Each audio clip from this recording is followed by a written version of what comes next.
বলতো ক্ষমতা কাকে বলে? একদিন আমার এলাকায় আসুন, দেখিয়ে দেব। কি বললি?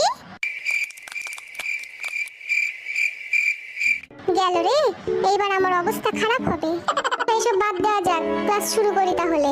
আমি সবাইকে কিছু প্রশ্ন করব, দেখি কে কেমন পারে। এই পিসের পোলা, 10টি পশুর নাম বল।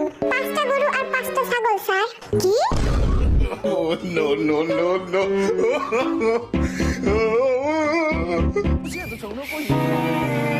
এই ঢংটা বাজে না কেন? চুপ কর সব। আই জিমিন, কাল তুই আসিসনি কেন? আমার দাদি মারা গেছে স্যার। পিটায় তোর পিঠের ছাল তুললাম আমি। ফাজলামি করার আর জায়গা পাস না তুই? এই নিয়ে 4-5 বার তোর দাদি মারা গেল। কি করবো স্যার, আমার দাদিরা তো 10 বোন, সবাই আমার খুব কাছে। 5টা মরছে আর 5টা এখনো বাকি আছে। তার মানে আরো 5 দিন আমি আসতে পারবো না স্যার।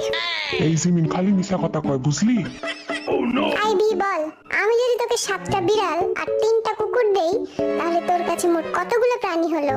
11টা স্যার। এই 67 দিন? কারণ স্যার আমার কাছে তো আগে থেকেই একটা কুকুর আছে, তাইলে তো 11টাই হলো। আল্লাহ গো, এই আমি কই আইছি? কিরে সুগা, মন খারাপ কেন তোর? কই না তো স্যার। আরে লজ্জা পাস না, বন্ধু ভেবে বলে ফেল।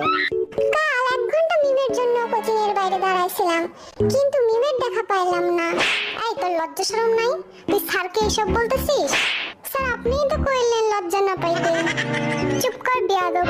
এবার জাঙ্কুক বল, সূর্য পশ্চিম দিকে ওঠে না কেন? আমি পরীক্ষায় পাশ করি না বলে। Oh, no, কি? no, no. কারণ আমার মা বলেছে আমি যেদিন পাশ করব সেদিন নাকি সূর্য পশ্চিম দিকে উঠবে। ও খোদা, তুইলা লাও আমারে। এইভাবে পড়াশোনা করে জীবনে কি হবে শুনি? সামটাইমস আই এম ভাবিং আমার জীবনের কি হবিং। Oh, no, no. আমি ক্যান সি তোর ভবিষ্যৎ গোয়িং অন্ধকারিং।